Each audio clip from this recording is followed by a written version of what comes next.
Olá, bem-vindos ao primeiro Portal de Luz do ano de 2026.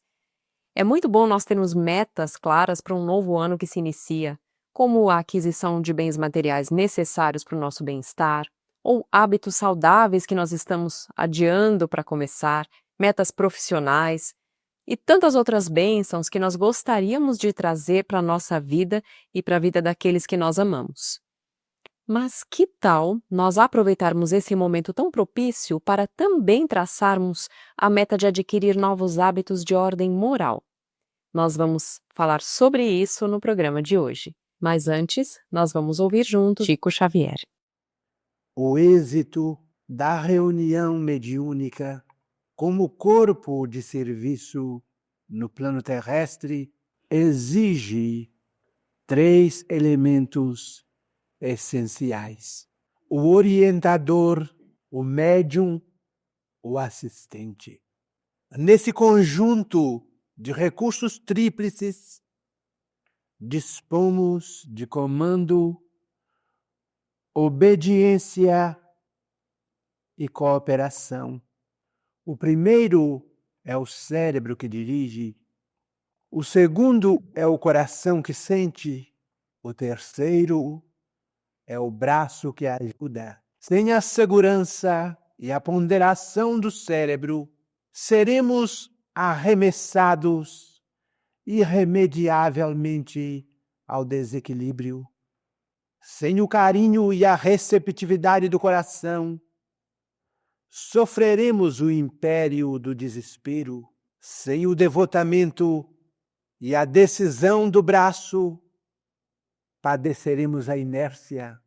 Todavia, para que o trio funcione com eficiência, são necessários 3 requisitos na máquina de ação em que se expressam: harmonia, confiança, boa vontade. Harmonia que traduza disciplina, ordem e respeito. Confiança que signifique fé, otimismo e sinceridade. Boa vontade que exprima estudo, compreensão e serviço espontâneo ao próximo. Não podemos esquecer ainda que essa máquina deve assentar-se em 3 alicerces distintos: aperfeiçoamento interior, oração com vigilância, dever bem cumprido. Obtida a sintonia, nesse triângulo de forças, poderá então a espiritualidade superior, através de fatores humanos, empreender entre os homens encarnados a realização dos seus 3 grandes objetivos: a elevação moral da ciência, o esclarecimento da filosofia, a liberdade da religião. Com a ciência dignificada, não trairemos no mundo o ritmo do progresso. Com a filosofia enobrecida, clarearemos os horizontes da alma. Com a religião liberta dos grilhões que lhe encadeiam o espírito glorioso, as trevas da discórdia e do fanatismo, poderemos distender o socorro e a beneficência, a fraternidade e a educação. Meus amigos, reunamo-nos nas bases a que nos referimos, sob a inspiração do Cristo, nosso Mestre e Senhor, e as nossas reuniões mediúnicas serão sempre um santuário de caridade e um celeiro de luz. Muita paz a todos é o desejo do servidor reconhecido de sempre, Emmanuel. Mais um ano se inicia e nós temos pela frente a chance de traçar metas e planejar conquistas que possam nos auxiliar a manifestar os nossos sonhos e a evoluir nessa vida. E é muito positivo que nós tenhamos metas sobre a aquisição de bens materiais que se façam necessários para o nosso bem-estar, para o desenvolvimento das atividades que nós viemos realizar nessa encarnação. É importante também traçarmos metas para adquirir novos hábitos de saúde que possam auxiliar o nosso organismo, a nossa saúde mental, exercícios físicos, leituras, estudo, enfim, tantas outras metas que cada um de nós pode escolher almejar. Mas nós também podemos incluir nessa lista de novos hábitos a aquisição de hábitos de ordem moral, que vão fortalecer o nosso espírito e auxiliar no nosso despertar espiritual, e que lá na frente vão fazer valer a pena a nossa encarnação, auxiliando inclusive para que nós sejamos cada vez mais conscientes das missões que nós viemos cumprir aqui. Seguir os princípios do Evangelho na nossa rotina diária pode ser uma meta muito salutar. Tentarmos a cada nova manhã deste novo ano que está iniciando, termos uma postura mais cristã, pautada no amor, na bondade, na fé e na esperança. Mas diante de tantas limitações que nós ainda manifestamos, sabemos que nós estaremos sempre buscando esse aperfeiçoamento moral e também precisando exercitar o auto-perdão a cada pequena falha e também exercitando a força de vontade para retomar o caminho. Nós sabemos que há muito a aprender e a vivenciar nos princípios que nós estudamos dentro do Evangelho. Uma das recomendações de Jesus, em particular, seria, por exemplo, da maior importância se nós conseguíssemos o quanto antes colocar em prática. Evitaria que nós perdêssemos tempo a cada nova encarnação. E se trata de uma recomendação do Mestre que aparece no Evangelho de Mateus e que diz assim: não julgueis para não serdes julgados. Vejam que excelente, bom hábito para nós colocarmos nas nossas metas de ano novo. O que seria isso? Nós interrompermos os nossos pensamentos tão habituais de crítica, de julgamento, tanto em relação a nós mesmos, quando nos criticamos, como também no comportamento do nosso próximo. O Espiritismo não proíbe a análise do mal. Pode ser útil para coibir o erro, mas sim condena o julgamento, a maledicência, aquela crítica que vem mais do orgulho, da arrogância. Jesus nos ensina, nessa passagem, como em tantas outras, que o amor, o perdão, a indulgência devem ser sempre à frente das nossas atitudes e também dos nossos pensamentos. Isso ensina também a olharmos sempre primeiro para aquilo que temos que corrigir em nós antes de apontar ou de criticar o erro do outro. Além de tudo, aquele que cometeu o erro é um espírito em evolução que está aprendendo através da experiência, das próprias escolhas, assim como nós também.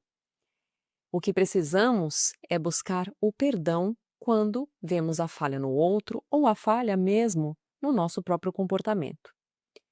Ao perseguirmos o nosso semelhante pelos erros que eles cometeram, que tipo de sintonia espiritual nós estaremos também angariando para nós mesmos? Quando nós tentamos desenvolver dentro de nós uma postura, pelo contrário, de perdão e compreensão para com os erros do outro, além de amealhar boas companhias espirituais, nós estamos dando um exemplo de indulgência e bondade e seguindo o que Jesus nos ensinou. Ele próprio, um ser da maior perfeição moral, nos compreendeu, nos amou como éramos e como somos, ainda imperfeitos, ainda muito instáveis, com limitações. Enfim, além do que, a doutrina espírita também coloca a caridade como máxima. O ato de não julgar e de amar o outro como ele é se torna, portanto, uma consequência de quem busca ser caridoso. É muito fácil nós nos habituarmos a levar uma vida julgando os comportamentos dos outros, as escolhas dos outros, o dia inteiro, até mesmo sem perceber. Julgamos atitudes até de pessoas famosas que aparecem nas mídias e que jamais vamos conhecer pessoalmente.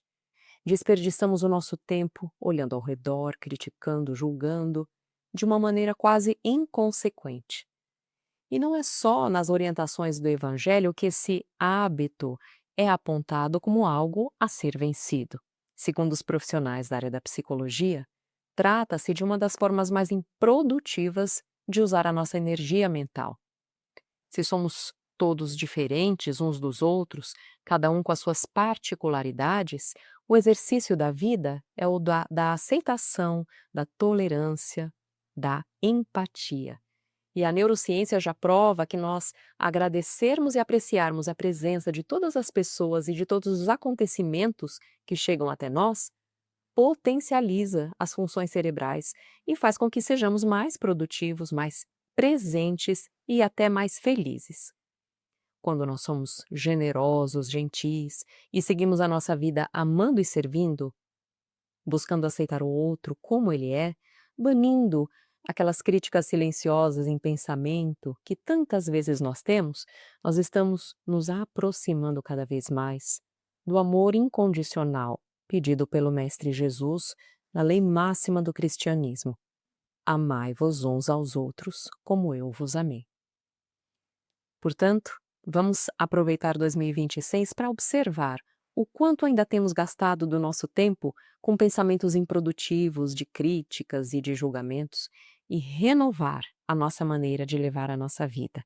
Vamos exercer o nosso poder de escolha para emanarmos frequências mais elevadas de amor, de gentileza e de empatia, lembrando que somos todos um com Deus.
Olá, nós vamos agora ouvir a nossa amiga Sandra Marinho no quadro Educa a Tua Alma.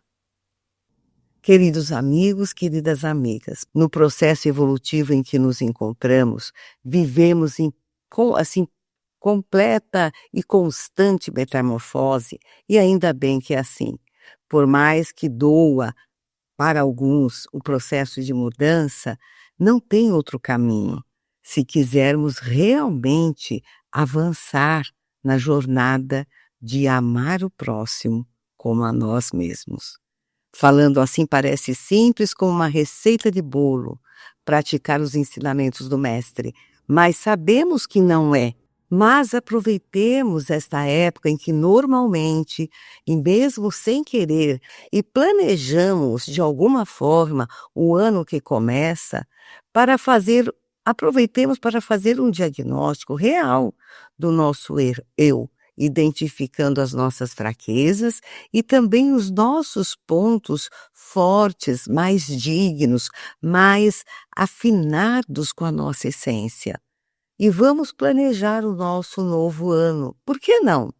Sem promessas mirabolantes, sem pedidos grandiosos, e sim vamos programar a nossa mudança por meio de pequenas e constantes melhorias, imbuídos de paciência para conosco mesmos, para com os outros e também com humildade, que nos coloca na posição de eternos aprendizes que somos. E o nosso programa tem exatamente o objetivo de abordar temas relacionados aos nossos pontos, né, de melhoria íntima, como um sinal de alerta, como um convite à reflexão, à mudança de atitude. Gostaria de compartilhar com vocês os versos de Carlos Drummond de Andrade, intitulados Receita de Ano Novo.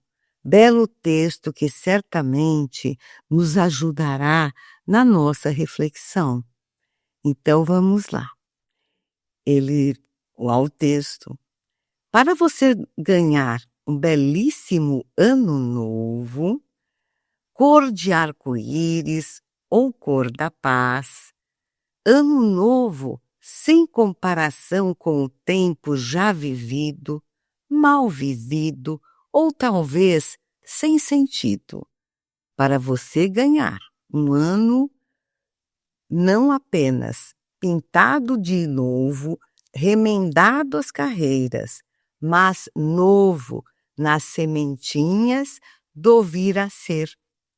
Novo até no coração das coisas menos percebidas, a começar pelo seu interior.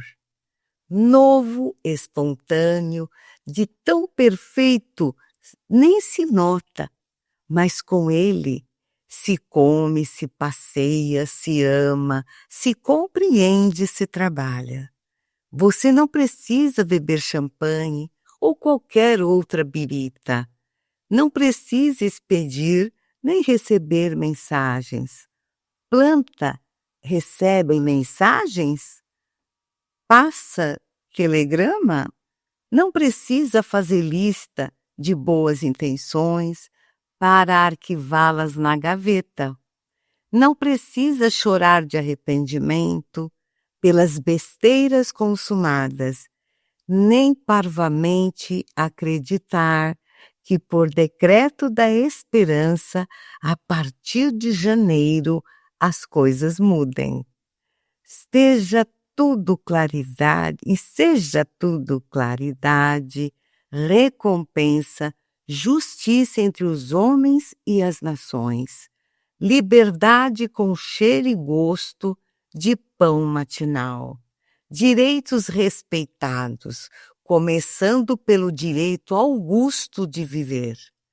Para ganhar um ano novo que mereça este ano, você, meu caro, tem de merecê-lo, tem de fazer o novo. Eu sei que não é fácil, mas tente, experimente, consciente. É dentro de você que o ano novo cochila e espera desde sempre. Nada mais certo que isto. Depende de nós fazer 2026 o nosso ano novo, de paz, de harmonia. Lembremos das palavras de Chico Xavier ao relembrar a frase de Legrand: embora ninguém possa voltar atrás e fazer um novo começo, qualquer um tem o direito de fazer mudanças, de recomeçar e fazer um novo fim. Que 2026 seja de paz, amor, compreensão e harmonia para todos nós. Um grande abraço. E agora nós vamos ouvir o nosso amigo Maida com o Momento Doutrinário. Olá, amigas e amigos, como sempre é uma alegria imensa estarmos juntos em mais um Momento Doutrinário. Hoje convidamos a todos para refletirmos a respeito da tríade devastadora que o autor Kair-Bar Schutel, Espírito, deixa-nos no livro Parábolas e Ensinos de Jesus, iniciando com o Evangelho de Mateus, capítulo 23, versículo 33. Ai de vós, escribas e fariseus, hipócritas, porque fecham aos homens o reino dos céus, pois nem vós entrais, nem deixais entrar aqueles que desejam entrar. Ai de vós, porque rodeais a terra e o mar para fazer um prosélito, e o fazeis em dobro mais, filho da geena, do inferno, do que vós. Ai de vós, guias de cegos, que dizeis: quem jurar pelo santuário, isso nada é. Mas quem jurar pelo ouro do santuário, fica obrigado ao que jurou. Ai de vós que dizimais as ervas aromáticas, endro, hortelã e o cominho, e vos esqueceis dos pontos principais da lei, que são a justiça, a fé e a misericórdia. Ai de vós que limpais o exterior do copo e do prato, mas estais cheios de rapina e podridão. Sois semelhantes aos sepulcros branqueados, que por fora parecem vistosos, mas por dentro são cheios de ossos e imundícias. Ai de vós que erigis os túmulos dos profetas que os vossos pais mataram. Sois, na verdade, filhos daqueles que mataram os profetas. Raça de víboras, como escapareis da condenação da geena, do inferno? E Kair-Bar Schutel faz as seguintes explanações a respeito.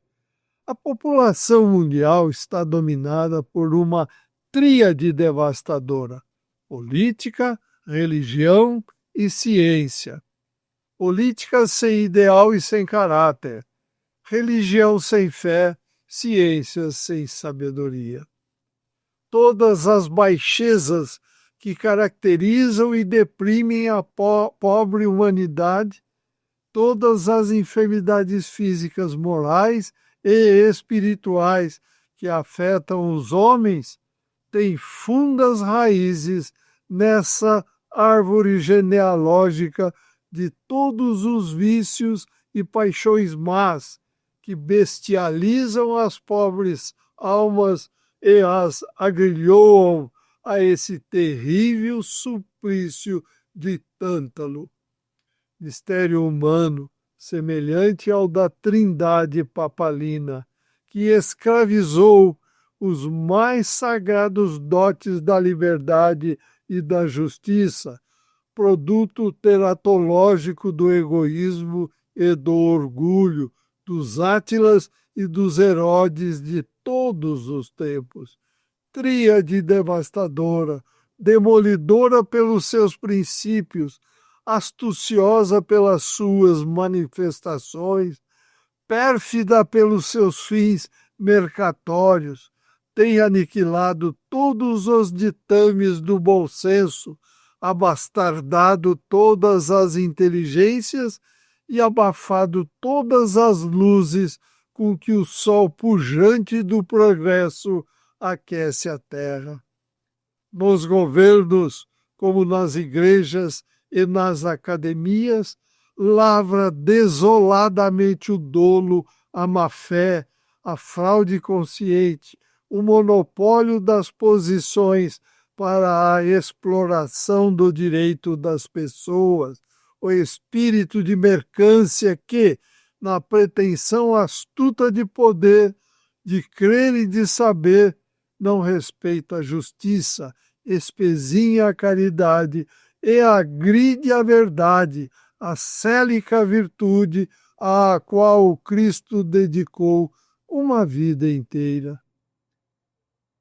É de indispensável urgência uma reação forte, vigorosa contra esse mal acabrunhador que vem há longos séculos falseando todos os princípios da ordem, todas as manifestações da moral, todas as luzes da sabedoria.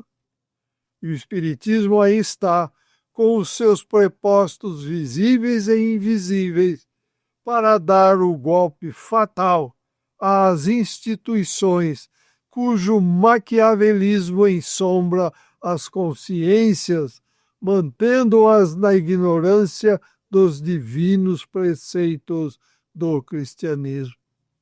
A sua tarefa é a mesma, inscrita no estandarte do cristianismo, erguido bem alto pelo grande apóstolo dos gentios. Restaurar omnia, restaurar tudo, o indivíduo, a família, a sociedade, os governos, a religião, a ciência. Infundir o espírito novo nas gerações presentes e vindouras e aniquilar para sempre o reinado da matéria que tanto tem infelicitado a humanidade. A luta está travada e dos formidáveis monumentos que simbolizam a supremacia humana não ficará pedra sobre pedra, que todas serão derribadas. Os pergureiros do enorme rebanho que do alto velam pelo destino das almas já entraram em ação decisiva e a tríade devastadora será precipitada como a grande Babilônia, cidade que nunca mais será achada. Então, sob os impulsos regeneradores do progresso e bafejos incessantes da verdade, governos e povos, igrejas e crentes, academias e alunos se orientarão na senda gloriosa do porvir, guiados pelo Espírito em busca da felicidade imperecível. E conclui Caimar Schutel: a nós espíritas resta a solidariedade na fé, a união no trabalho, a energia na luta, para que cada qual em seu posto cumpra a tarefa que lhe foi confiada. Ai dos escribas e fariseus, ai dos cegos guias de cegos, ai dos sepulcros caiados, ai dos sacerdotes rabinos, pastores e políticos venais. Amigas e amigos, depende de nossas decisões as escolhas a serem feitas para diminuirmos ou aumentarmos os nossos sofrimentos morais e espirituais. Ou crescemos pelo amor ou cresceremos pela dor. Então vamos trabalhar sempre fazendo o bem, sem olhar a quem e sem questionamentos, seguindo sempre os exemplos e ensinamentos de Jesus, nosso mestre, modelo e guia da humanidade, que nos enviou e nos deu a bendita oportunidade do Consolador prometido, o Espiritismo, para diminuirmos nossas dores e entendermos quem somos, de onde viemos, por que viemos e para onde retornaremos após a desencarnação. Agradecemos a todos pela companhia e os convidamos para que continuem a acompanhar o Portal de Luz e que compartilhem esses nossos estudos nas redes sociais. Desejamos muita saúde, paz, equilíbrio e amor do coração. Até o próximo encontro. Boas reflexões. Um forte abraço a todos. Até o próximo encontro. Nós estamos encerrando por aqui. Desejamos a todos uma ótima semana e um excelente 2026. Muito obrigada e até a próxima.